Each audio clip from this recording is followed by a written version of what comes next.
श्री रामचरितमानस को फाड़ दिया गया। कुछ नया नहीं हुआ। ग्रंथों को नष्ट करना जालिमों और बेवकूफों दोनों के लिए जरूरी हो जाता है। सन 1199 में बख्तियार खिलजी ने नालंदा कैसे फूंका था, ये गूगल कर लीजिएगा। एक ढूंढेंगे 100 कहानियां मिलेंगी जहां लोग तीर तलवार तोप और बारूद से नहीं किताबों से घबरा गए। इस बार निशाने पर हैं गोस्वामी बाबा तुलसीदास।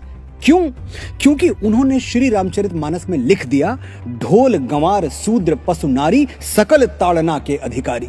दलितों और महिलाओं का घोर अपमान कर दिया बाबा ने, और अपमान हुआ है ये समझने में हमको 400 साल लग गए। बड़ा लेट रिएक्शन आया। धक्का 400 साल पहले दिया, गिरे अब। मैं बाबा तुलसीदास में अटूट श्रद्धा रखता हूं, लेकिन वो तो पूरा देश रखता है। 150 को छोड़ दीजिए तो कौन है जो बाबा का भक्त नहीं है। लेकिन आज मैं बाबा को एक श्रद्धालु की तरह नहीं, एक राइटर की तरह अप्रोच करूंगा और आपको बताऊंगा कि क्या उन्होंने ये चौपाई लिखकर गलत किया।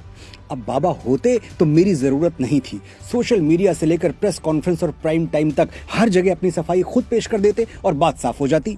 लेकिन बाबा सशरीर है नहीं, इसलिए मुझे ही बोलना पड़ेगा। सिर्फ 2 मिनट मुझे गौर से सुनिएगा, ढोल गंवार का पूरा सच आपके सामने आ जाएगा। ऊपर वाला रॉन्ग हो सकता है, लेकिन डोंग कभी रॉन्ग नहीं होता। बचपन में तहलका फिल्म देखी थी जिसमें अमरीश पुरी साहब ये डायलॉग बोलते हैं। तो क्या फिल्म के राइटर्स कहना चाह रहे थे कि डोंग सचमुच ऊपर वाले से बड़ा है?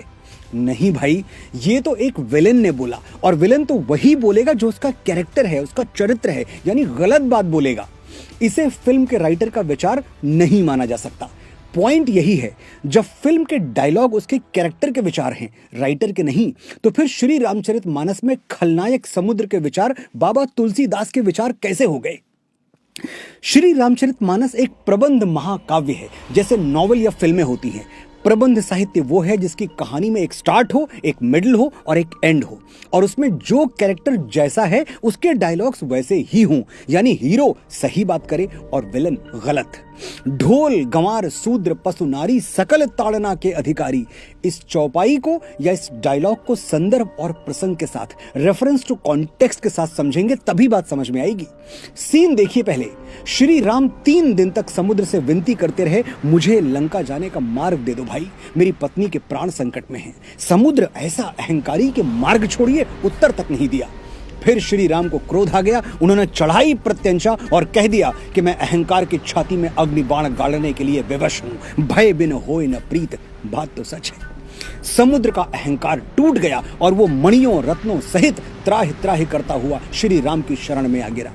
अब समुद्र जो कहता है उसे ध्यान से सुनिए, सारा भेद, सारा सीक्रेट यही छुपा है। सभय सिंधु गहि पद प्रभु केरे, क्षमहु नाथ सब अवगुण मेरे। गगन समीर अनल जल धरनी, इनकई नाथ सहज जड़ करनी। प्रभु भल कीन मोहि सिख दीन्ही, मर जादा पुण्य तुम्हारी कीन्ही। ढोल गंवार शूद्र पशु नारी, सकल ताड़ना के अधिकारी। समझाता हूं क्या कहा समुद्र ने। हे प्रभु, मुझे क्षमा कर दीजिए। आकाश हवा धरती और वायु की तरह जल भी जड़ है, मैं भी जड़ हूं, मुझ में सोचने समझने की शक्ति नहीं है। प्रभु, आपने मुझे अपनी बनाई हुई मर्यादा की शिक्षा दी, आप मर्यादा पुरुषोत्तम हैं, इसलिए अब मेरी बुद्धि जागृत हो गई है। समुद्र इसके आगे प्रतीकों में बात करता है, मेटाफर्स में बोलता है। वो कहता है ढोल यानी एक ऐसा वाद्य यंत्र जिसे बिना सीखे नहीं बजाना चाहिए, वरना संगीत की जगह शोर निकलेगा। गंवार यानी अशिक्षित ग्रामीण। अब गंवार कोई गाली नहीं है जो हम आज मानते हैं, जो गांव में रहे वो गंवार, ये सिर्फ ग्रामीण का अवधि रूप है। शूद्र यानी कर्म के आधार पर विभाजित समाज में चौथे तबके के, 4th क्लास, चतुर्थ वर्ण के लोग। इनका आज के शेड्यूल कास्ट से कोई कनेक्शन नहीं है, ये बाबा साहब अंबेडकर भी मानते थे। तो शूद्र SC ST या OBC को नहीं कहा गया है, ये ध्यान में रखिएगा। आगे समुद्र कहता है पशु यानी मनुष्य को छोड़कर सभी जीव जंतु, और नारी जिसे मिडिवल पीरियड में शिक्षा से दूर रखा गया था। आपने जो शिक्षा मुझे दी है उस पर इन सब का भी अधिकार है। ढोल गंवार शूद्र पशु नारी, इन सबको ये शिक्षा मिलनी चाहिए जो आपने मुझे दी। समुद्र के ऐसे विनीत वचन सुनकर श्री राम उसे क्षमा कर देते हैं, और फिर समुद्र के ही परामर्श से नल और नील समुद्र पर संसार का सबसे प्राचीन सेतु बना देते हैं, जिनके पत्थर इतिहास के अथाह सागर पर आज भी तैर रहे हैं। अब आप ही बताइएगा, ढोल गंवार शूद्र पशु नारी सकल ताड़ना के अधिकारी, ये श्री राम के थॉट्स हैं या गोस्वामी तुलसीदास के? दोनों के नहीं, ये विचार 100% 100% समुद्र के हैं और किसी भी एंगल से गलत नहीं है। जरूरत है सिर्फ खुले और साफ मन से एनालाइज करने की, सोचने की, समझने की। गोस्वामी बाबा तुलसीदास दलित विरोधी होते तो क्या निषाद राज, केवट और शबरी को रामायण में सह नायकों की भूमिका देते, अनगिनत चौपाइयों में उनकी प्रशंसा करते? और यदि वो नारी विरोधी होते, नारी कहा मैंने, ध्यान दीजिएगा, औरत नहीं। आशा करता हूं अब तक आप भी अपने आसपास के सम्मानित महिलाओं को औरत कहना छोड़ चुके होंगे। जो रेफरेंस और कॉन्टेक्स्ट नहीं समझ रहे हैं वो मेरा ये वीडियो जरूर देखें, लिंक डिस्क्रिप्शन में दे रहा हूं।